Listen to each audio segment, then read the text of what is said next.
Yo, what's going on, Dragon Ballers? Welcome back to another video. Today we're going to talk about the Goku's Lineage swap support coming out in Evolution Booster. If you guys have been around since the start of the channel, you guys would remember my Goku's Lineage deck profiles. I posted many of them. I really liked long odds SS4 Goku back in the times it came out after like Mecha was nerfed and things like that. I really enjoyed the deck, posted a lot of videos with it. This support here, I don't find it all that amazing. Maybe you guys will disagree with me. Let me know in the comments below, but I'm going to talk about my thoughts on the new Lineage cards for Goku coming out in Evolution Booster. That being said, if you guys are new here, definitely subscribe, hit that bell so you don't miss a video. And if you guys want to help support the channel, many links down in the description that will help out, particularly today. If you want to buy or pre-order any of the cards you see in today's video, use my link in the description to TCG Player. It does help out a great deal. That being said, let's get started. Okay, talking about Goku's Lineage, we are going to talk about the older leaders of the archetype. These leaders haven't been talked about in God knows how long. They've just never really been all that good. I think this leader has like one top under its belt, something weird I remember from back in the day with like 1-2 swap. I could be misremembering that, but anyways, we'll go through the leaders really quickly because this is what the archetypes or the cards in Evo Booster are meant to be supporting. So we have Legacy Bearer Son Goku on the unawakened side. When he attacks, you choose a Goku's Lineage and place in the drop area. Draw 2. So that old school kind of Rudigarn effect is definitely not bad. Life's 4 or less, untap 2, flip over. When this card attacks, draw 1. Then choose one Goku's Lineage in your battle area. This card and the chosen card get plus 5,000 power for the duration of the turn. Next up, we have Golden Great Ape Son Goku, also known as Long Odds SS4 Goku. When this card attacks leader card, draw 1. Awaken, untap 2 on the backside. Attack, draw 1. Permanent. When your life is less than or equal to your opponent's life, this card gets plus 5,000 power and critical for the turn. We've got Son Goten, Saunch Striker Son Goten. When this card attacks leader card, draw 1. Activate main, choose one card in your life and add it to your hand. Then choose a yellow extra card from your deck, add it to your hand. Then negate the skill for duration of the game. Some cool things you can maybe grab there, like Release from Evil, for instance. Like, the cool thing about this is, like, if you have a side decked extra card like Vegeta's Final Flash or Release from Evil, like I mentioned, this leader can actually just go through your deck and pick at it, which is kind of cool. You can also get like Planet Vegeta, for instance, if you're playing a build that played Planet Vegeta to search certain cards. That's neat. Awaken, choose one of your energy, switch to active mode. No draw on Awaken there. That's definitely a bad thing. Auto, when this card attacks, draw 1, and then the other auto. At the beginning of your opponent's main phase, you may choose one card in your hand and place it in your drop area. If you do, this card gets plus 5,000 power for the duration of the turn and negate this skill for the duration of the game. So a little bit of a free sense being effect there. And then finally, we have Bardock, Uncontrollable Bardock. Activate main once per turn. Choose a card in your life, add it to your hand. Then choose one of your opponent's battle cards in rest mode with energy cost of 3 or less and KO it. Awaken, draw 2. On the backside, attack, draw, activate main once per turn. Choose one card from your life, add it to your hand, then choose one of your opponent's battle cards in rest mode and KO it. I gotta say, I do like the fact this guy has actual removal for yellow. We know nowadays that in yellow, removal is one of the more difficult things to come by. So him having removal is cool. Taking life to do it, though, in this day and age, this leader is going to die super easily. So just wrapping it up really quickly, none of these leaders are all that great. That's just the honest truth. We've gone through a few of these archetypes that I personally think aren't that great, like Lineage, like King Vegeta, and like Bulma. Except for the case of Bulma, I'm kind of being led to believe that like this and King Vegeta, for instance, might just get reboot leaders. Like, if you wanted this to be playable in a Goku's Lineage archetype, it can't be with any of these leaders. At least I don't think. They're just not good enough to compete in the modern day and age. Untap 2 is definitely not bad. I do kind of like the one with the Rudigarn effect. That's kind of okay. But still, these leaders aren't going to cut it. Now, all the new support we're going to read, it's not particularly locked to Goku's Lineage leaders, for the most part at least, so that's good. But when we're talking about Goku's Lineage, we got to talk about the strongest engine you could possibly play in the deck in modern DBS. That's going to be Goku Path to Greatness and Height of Mastery Goku. This 3-drop has Barrier, also swaps into 8 for Sparking 7, and when you play him, you draw a card, rest a battle card. Height of Mastery, if you've been playing for almost 2 years at this point, you should know what this card does. You should remember it from Super Shenron and even Yellow Broly. He's Deflect, Triple Strike, Dual Attack. When he gets played, choose a total of your opponent's energy or battle cards up to 3. Tap him, ignoring Barrier. This guy was a menace in the format for a long time. The card is super ridiculous. And if you're playing a Height of Mastery deck, you could play something as simple as 4 Path to Greatness, 3 to 4 Height of Mastery. You can even go more in depth and play actual swaps, so you can get Goku Path to Greatness onto the field for just a little bit cheaper on the energy cost. But regardless, this is a very playable engine. There's even an extra card, Successor of Hope, that does search Path to Greatness and add it directly to your hand for 0 energy. So this engine, very concise, very powerful, as long as your deck can support the Sparking 7. Now that we know this is the main thing you want to be doing in a Goku's Lineage deck, let's check out some of the new cards coming out in Evo Booster. First, we have SS3 Goku, Even Further Beyond, 4-drop 15, Barrier, swap 5 for 3 energy. If you have 3 or more energy, Goku's Lineage with a cost of 5. So just keep in mind, what we just looked at had nothing to do with the Goku's Lineage 5-drop. Goku's Lineage 5-drop is much more of an older thing. Those came out back in like the set 3 days. And, you know, they weren't really all that great because, you know, they printed Path to Greatness that shot you right into your 8-drop. So we know that the 5-drops haven't been super competitively successful. Activate main for yellow if all your energy is mono yellow and you choose one Goku's Lineage in your battle area with an energy cost of 2 and bring it back to your hand.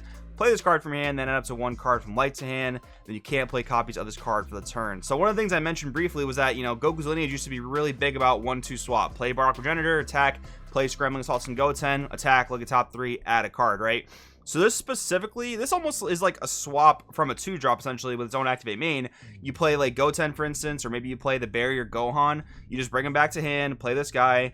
That's cool. It establishes a 15k barrier, and it'll swap again into 5 once you have 3 energy.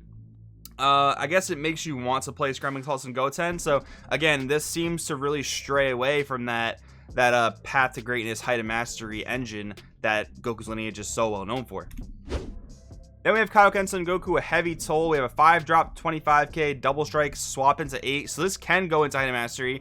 It can also go into your Goku's Lineage STR, which has never really been that great of a card, unfortunately. And then he has an activate main that says switch one of your Goku's Lineage leader cards to active mode, then negate the skill for the game. So he himself is kind of beefy. Again, we know that the SS3 we just looked at goes into this guy, but switching one of your Goku's Lineage leaders to active mode from the leaders we just read is not really going to be all that great. Now, a majority of the leaders that we read, I remember, don't really have once per turns on their attacking autos. So that's neat. You get an additional attack, get some extra draws, maybe an extra critical swing if you're playing long odds Goku. But this card, no protection on play, no deflect, no barrier. This is going to be a really tough sell to tell someone, you know, you're going to play this and be more competitive. And then with the switching a leader to active mode, again, it just points me in the direction of maybe we're getting a reboot leader for Goku's Lineage. Could be set 13, set 14, who knows. That's just kind of the direction this type of thing points me into. But even if we do get the reboot leader, this is so unsafe to play. Again, counterplays, Frieza Charismatic Villain, Trunks God-Slinging Technique. This is kind of a tough sell. And then we have Pan the Courageous Youth. I did just talk about this in the Bulma video, but now we got to talk about it in regards to Goku's Lineage swap, because she has a Goku's Lineage swap card. She's a 5-drop 9TK with deflect. When this card's played using swap, choose up to 1 Goku's Lineage from your deck and up to 1 from your hand, each with different card names and energy costs of 5 particularly. So we just read one with 5 this can bring out. Play them with their keyword skills negated for the turn, then shuffle your deck if you look through it. And then they didn't even have the decency to put the Champa-like effect. They didn't allow that to work with a Goku's Lineage leader. That, for me, just makes absolutely no sense. You could have easily just made that a thing, but they didn't for whatever reason. So we're really only looking at the auto here. So you're playing a Goku's Lineage with a cost of 5. We did just read 1, the Kaioken. Let's see some other cards we could play with Pan the Courageous Youth. We got Reborn Might SS4 Goku. Now this card I know is stirring up some things, so keep in mind that any of these guys that have swap, like SS4 Goku and SSB Goku, they are going to have their swap negated, so you can't go into Height of Mastery the same turn you play these, which I guess is fine. They're both being played for 0. So the S4 Goku has an activate main that gives himself triple strike if you meet the correct conditions. This has been stirring up some things with rulings. I know I really don't know how it's been ruled, if it's even been given a ruling, so if you do know more about it, leave that in the comments below. But basically, like the Pan says, it comes in with all its keyword skills negated. Can it gain triple strike, or is that going to be negated when it attempts to gain it? I don't know. I really am curious to know how that's ruled. If it is ruled that it can actually keep the triple strike once you use the activate main, that is kind of cool, because it is a triple striker you're playing for relatively cheap. At least a minimum of 3 energy, it seems like. At least that is kind of neat. So if that works out, cool combo. If not, it's really bad in all honesty. Then we have Goku at the Apex. So when this card's played, you just choose a battle card and KO it. So that's kind of neat, but you do lose a swap, the barrier, and the double strike, at least for the turn it's played. Again, not amazing. Ultimate Foreign Son Goku. This is an old dash pack card. Auto when this card's played, choose one of your opponent's battle cards, KO it, and if it was in rest mode, draw 1. And that's neat, KOing anything, and then if it was in rest mode, getting an additional draw. This card actually saw some experimentation back in the day. It's got the double strike. Again, you do lose it if you happen to, you know, play it by the Pan's effect. The permanent, though, actually makes this a little bit awkward because this actually has to be in your life from the looks of it, because if you have 3 less life, it becomes a 4 cost in hand. So unless Pan checks for original energy cost, you won't be able to play this guy out of your hand. Not that this should be too much of an issue. This card should be able to be in your deck when you need it to be there, especially if you play a Krillin super combo that just puts it to the bottom. That should work out fine.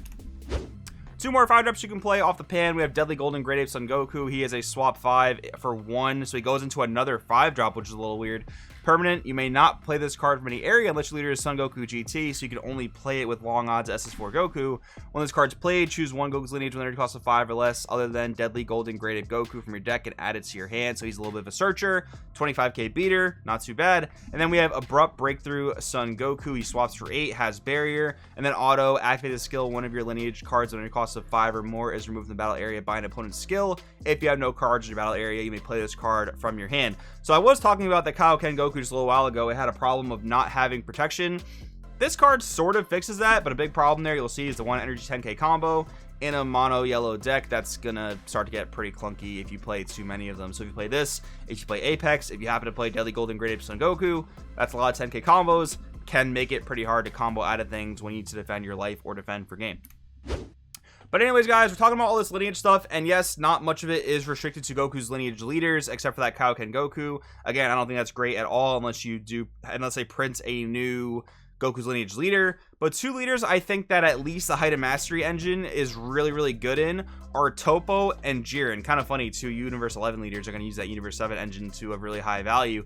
But the thing with Toppo is you're limiting both players from playing 1 battle card per turn as long as you have your Unison in play. So you have your Unison in play, you can tap out for 3 relatively safely for Path to Greatness. Then you have like your Unison defenses, the Primal Transformation, Vegeta, and then your opponent shouldn't be able to pressure you too hard. So tapping out for 3 for Path to Greatness should be kind of safe. And then Jiren, you have the ability to take life to prevent all damage for the turn. So same thing there, you can tap out for 3 for Path to Greatness, do your thing, defend your life, and then go into Height of Mastery whenever you're able to do so. So I think these 2 decks are pretty good houses for the Path to Greatness / Height of Mastery engines. How does the rest of the stuff fit in there? I don't know. I honestly don't think it fits in all too well. You know, the thing with those types of strategies are when you're playing Jiren or Toppo with Height of Mastery, you're just playing yellow good stuff plus, again, a 7 to 8 card engine for Path and Height of Mastery. If you really wanted to make it all Goku's lineage, yeah, sure, you can play Grandpa Gohan, swap into Scrambling Assault Goten, or swap into the Barrier Gohan. Then you can play the SS3 Goku even further beyond for 1 from your hand. You can do that kind of stuff. How great it's going to be, I honestly don't think it's going to be all that good, but I do want to know in the comments below what you guys think. Thank you for watching, and I will see you next time.